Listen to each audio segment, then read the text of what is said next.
Janda kesepian meminta ke ojol antar paket. いらっしゃいませ。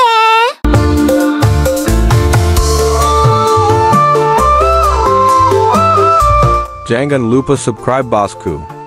Langit mendung menggantung di atas kota saat Reno, seorang driver ojek online berusia 28 tahun, baru saja menyelesaikan orderannya yang ketiga hari itu.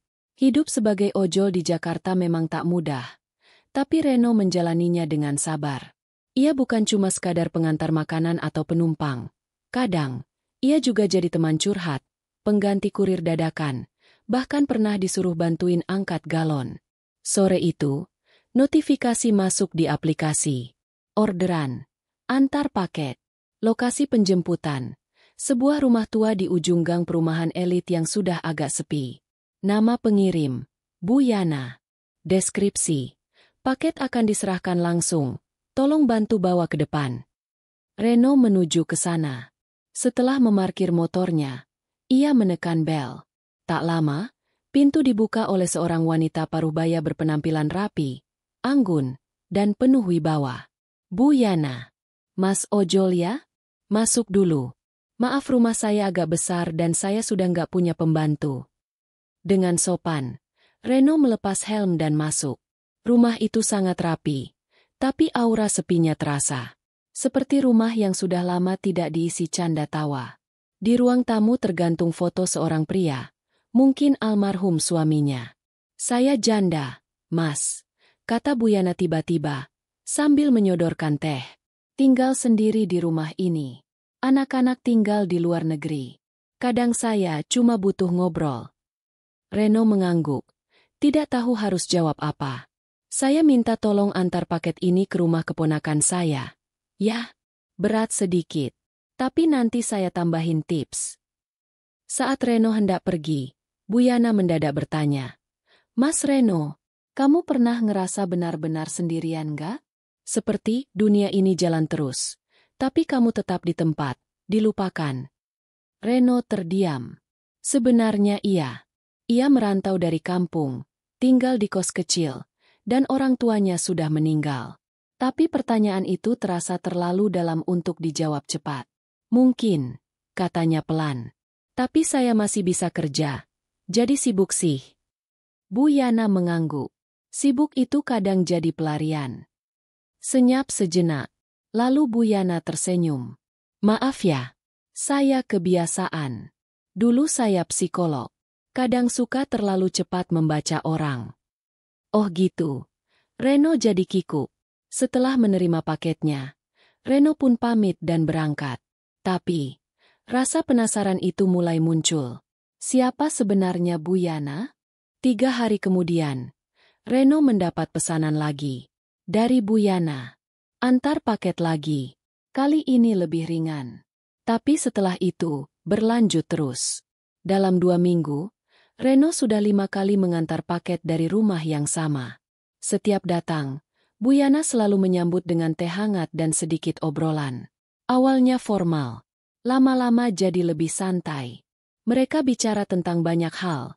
Hidup, cinta, kehilangan, kesepian. Reno merasa nyaman. Seperti ngobrol dengan ibunya dulu. Mas Reno, ujar Bu Yana suatu hari. Saya sebenarnya punya alasan lain suka manggil kamu. Reno menatapnya. Kamu mengingatkan saya pada anak saya. Namanya Reza. Sudah 4 tahun tidak pulang. Sibuk dengan keluarganya. Tapi kamu punya sorot mata yang mirip hangat. Reno hanya bisa tersenyum. Kali ini, senyum yang campur aduk, empati, simpati, dan iba. Suatu hari, Bu Yana memesan lagi. Tapi kali ini, paket yang harus diantar ternyata bukan barang biasa. Sebuah koper besar, beratnya luar biasa. Di dalamnya, ternyata bukan barang elektronik atau pakaian, tapi buku-buku tua, foto keluarga, dan surat-surat cinta. Kirim ke Reza. Ini semua kenangan saya. Saya nggak butuh lagi. Saya mau pindah ke panti jompo. Biar ada teman. Walau cuma main kartu atau nonton bareng. Reno tercekat. Kenapa Bu? Rumah ini kan nyaman. Nyaman, tapi sunyi. Sunyi itu bisa bikin orang jadi gila, Mas. Bu Yana menatap matanya lama. Saya sudah cukup lama sendiri. Saya lelah.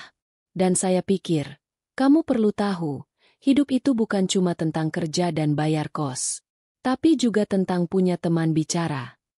Reno tak bisa berkata apa-apa. Akhirnya, ia mengantar koper itu. Sampai ke rumah Reza. Reza, awalnya kaget. Lalu terdiam saat melihat isinya. Ini semua dari ibu. Tanyanya. Iya, Pak. Jawab Reno. Dan dia nitip salam. Katanya, ibu rindu. 2 minggu setelah itu, Reno kembali dapat pesan dari Bu Yana. Tapi bukan lewat aplikasi, melainkan SMS. Mas Reno, bisa temani saya ke taman hari Minggu? Saya ingin jalan-jalan sore terakhir di sini. Reno datang. Mereka duduk di taman kecil dekat rumah. Bu Yana tampak bahagia. Reza nelpon. Dia bilang mau datang minggu depan. Saya senang. Akhirnya dia ingat ibunya. Reno ikut tersenyum. Terima kasih ya, Mas Reno.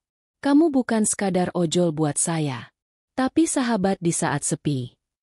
Reno mengangguk. Dalam hati, ia tahu, pertemuan singkat ini telah mengubah cara pandangnya tentang hidup. Kadang, sebuah orderan kecil bisa menjadi awal dari kisah yang menyentuh hati.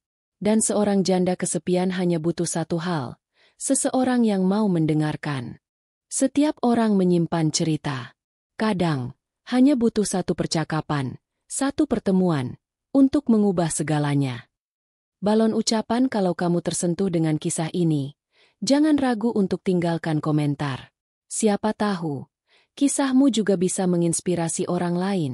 Tanda jempol naik, jangan lupa like videonya, subscribe channel ini, dan share ke teman-teman kamu yang butuh semangat hari ini. Bel aktifkan juga lonceng notifikasinya supaya kamu nggak ketinggalan kisah-kisah berikutnya. Orang dengan tangan terlipat, terima kasih sudah menonton sampai akhir.